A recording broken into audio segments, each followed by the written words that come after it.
అనకాపల్లి జిల్లా చీడికడ మండలం కండివరం గ్రామానికి చెందిన రెడ్డి జ్యోత్స్న చెవిటి మూగలకు సంబంధించిన P20 క్రికెట్ మ్యాచ్లో ఇండియా తరఫున పాల్గొని గ్రామానికి అదేవిధంగా జిల్లాకి మంచి పేరు తీసుకొచ్చిందని గ్రామ ప్రజలందరూ కూడా జ్యోత్స్నని సన్మానించారు. ఒక నిరుపేద కుటుంబంలో రెడ్డి మోది నాయుడు మరియు సుందరి దంపతులకు ఏకైక కుమార్తె అయిన జ్యోత్స్న పుట్టుకతో చెవిటి మూగ అమ్మాయి అయిన తన ప్రతిభను చాటినందుకు గ్రామ పెద్దలు మరియు గ్రామ సర్పంచ్ దయాకర్ ఆధ్వర్యంలో సన్మాన కార్యక్రమం నిర్వహించారు.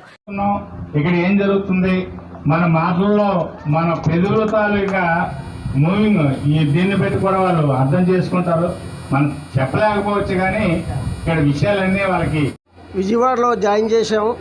విజయవాడలో జాయిన్ చేసిన తర్వాత 3వ తరగతి నుంచే రన్నింగ్లకి, వాలీబాల్ ఇవన్నీ ఎన్నో శ్రీలంక, ఢిల్లీ, కేరళ, గుజరాత్, పూణే ఇన్ని దేశాలు తిరిగి రన్నింగ్లు కూడా చేసి తర్వాత క్రికెట్ ఆడుతూ క్రికెట్లో ఉండిపోయింది.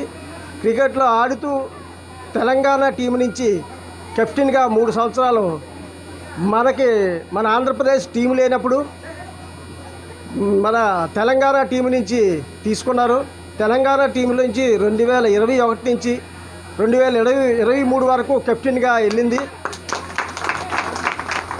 మన ఆంధ్రప్రదేశ్ టీం తయారైన తర్వాత మళ్ళీ మనకి కెప్టెన్గా తీసుకొచ్చి మన సెలెక్ట్ చేసిన తర్వాత శ్రీలంక వెళ్ళి ఆడి వచ్చింది.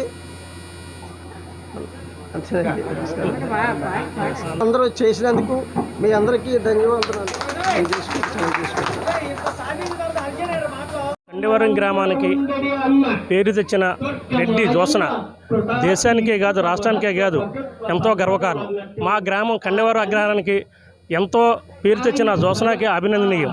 అలాగే ఆ పాపకి మా గ్రామం తరపున అందరం పేరు పేరున ధన్యవాదాలు తెలుపుకుంటూ మాడు నియోజకవర్గం చీడికాడ మండలం కండివరం గ్రామం అనకాపల్లి జిల్లా.